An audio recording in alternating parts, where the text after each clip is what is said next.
Right now, I'm with Private Alexander Gilfillan, born 1745, County Londonderry, Northern Ireland, and died September 6th, 1836 in Peters Township, Washington County, Pennsylvania.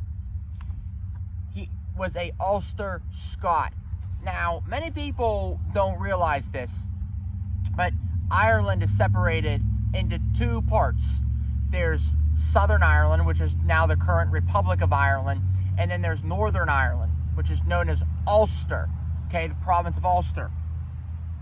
Alexander Gilfillan was part of Northern Ireland.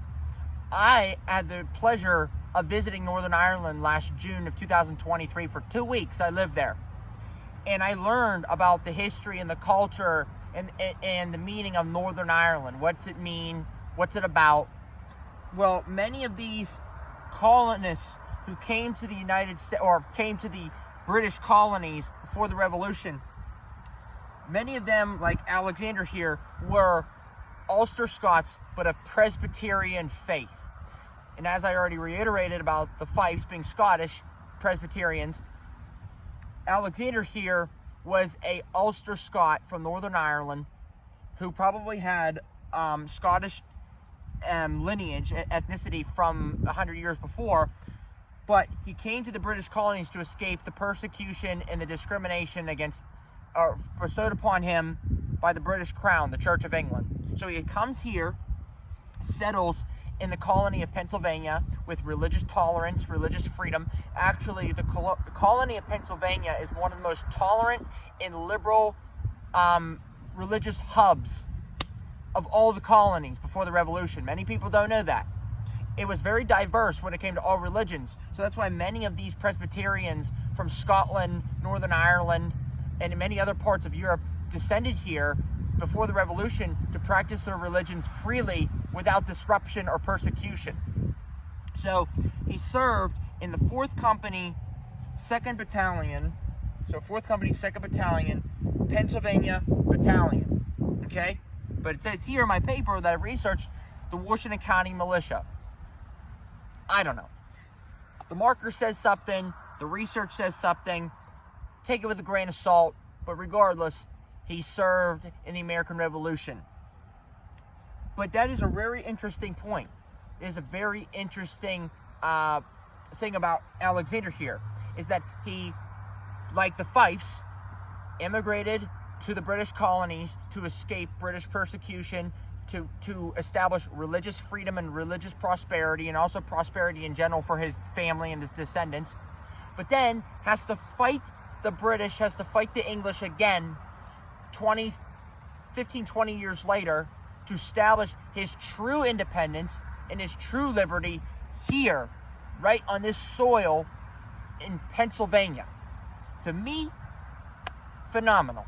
I really commend immigrants like him and the Fifes from Scotland who came to this country as immigrants, but died as Americans. That is truly remarkable. Thank you for your service. Right now, I'm at the grave of James Morrow, okay? Born June 24, 1755. They claim Ireland, but wait. And he died August 11th, 1826, St. Clair Township, Pennsylvania. He served in the 5th Company, 4th Battalion, Cumberland County Militia with his brother James Morrow, born 1760, died 1841. As you can see, as I already stated before, the family sticks together. The brothers, the siblings, the uncles, you come here together, you live here together, but then you fight and bleed together. That is how many of the immigrants, Scotland, Northern Ireland, that is how they did it back then, back in their countries.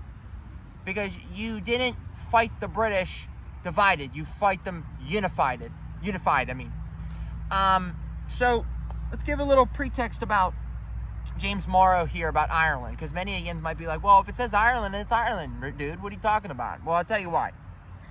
Like I said about Alexander Gilfillan right back there, Northern Ireland.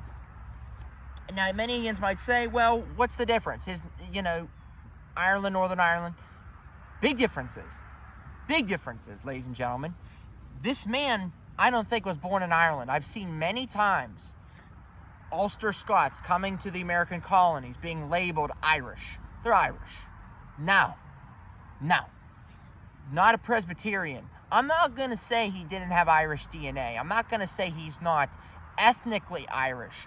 But I can tell you, if you go back in a time machine, back to the 1700s, and you say, hey, James, are you Irish? He'd go, no, I'm not Irish. I'm from Ulster-Scot. I'm an Ulster-Scot from Ulster. That's what he's going to say to you, with a little bit of a Scottish twinge to it, a wee bit, okay?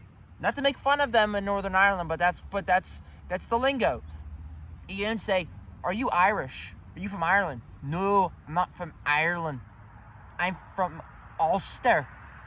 That is what they would say if they were a Protestant. Now, if they were a Catholic, they would say, oh, I'm from Ireland. Because the whole island is Ireland. There is no divide. There is no such thing as Northern Ireland or Southern Ireland. It's all one unified place. But maybe for the guys like the Presbyterians here at the cemetery, Presbyterian graveyard, they wouldn't I don't know. I don't think they would have as many Catholic sympathies. They flirt with the Catholics. They shake hands with the Catholics. But does that mean that they are Irish, pure, 100% Irish? I don't believe so. I don't think so. But that doesn't mean I have any animosity or have any disregard for the Presbyterians from Ulster or Northern Ireland. I don't. I love them. My mother's family, my mother's ancestors that came to the colonies of Virginia and Pennsylvania were just like these guys. They were from Scotland. They were from Northern Ireland. They were Presbyterians. Same as these dudes. Same as this guy. So do I have any animosity or any prejudice? Hell no, ladies and gentlemen. It's all about history. It's all about observation. There's no judgment. There's no discrimination. It's all about the education. And that's what I'm here for. I'm here to give you the points. I'm here to give you that lesson of truth. It might be a little,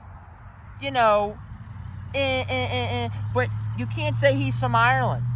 You can't say James Morrow is 100% Irish, because most of the Irish Catholics didn't come to the American colonies. Most Catholics in Ireland stayed in Ireland, and the influx didn't start until the 1840s, probably 80 years later, during the Irish potato famine. Not to go on a little bit of a rant, not to go on a little bit of a tangent, but a lot of Americans, not your fault.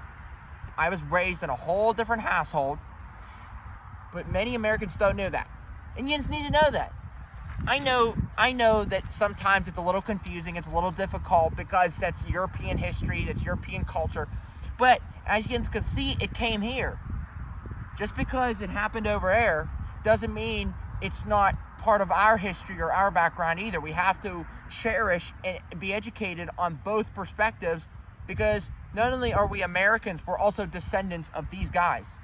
So we have to realize, if we're going to truly know who these guys were and knew what they were about, we have to study all the aspects, not just the American side, but also the European side as well. That is how you truly, as a historian and a genealogist, really figure out what's really going on in the past. This is the grave of Private William Wilson Sr., born January 1758, Lancaster County, Pennsylvania. Died June 25th, 1845, Allegheny County, Pennsylvania. He served in Colonel Cox's regiment, Lancaster County Militia, from 1777 to 1778. What's really interesting about William Wilson Sr. here is that he's not a local. Here's what I mean by that. He was born and raised in Lancaster County and served in Lancaster County, Pennsylvania. And as you might not know, Lancaster County is on the east side of Pennsylvania.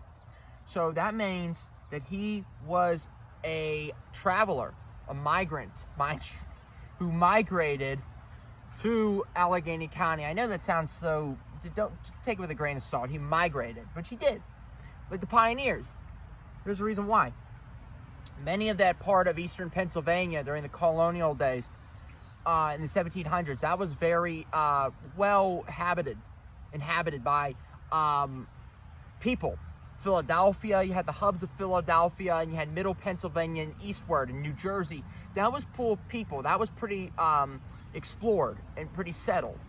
This part, as I said before, this is very rural. This is very desolate. This is like the wilderness, which it was referred to as the wilderness before the Revolution, and even after the Revolution in the 1780s and 90s.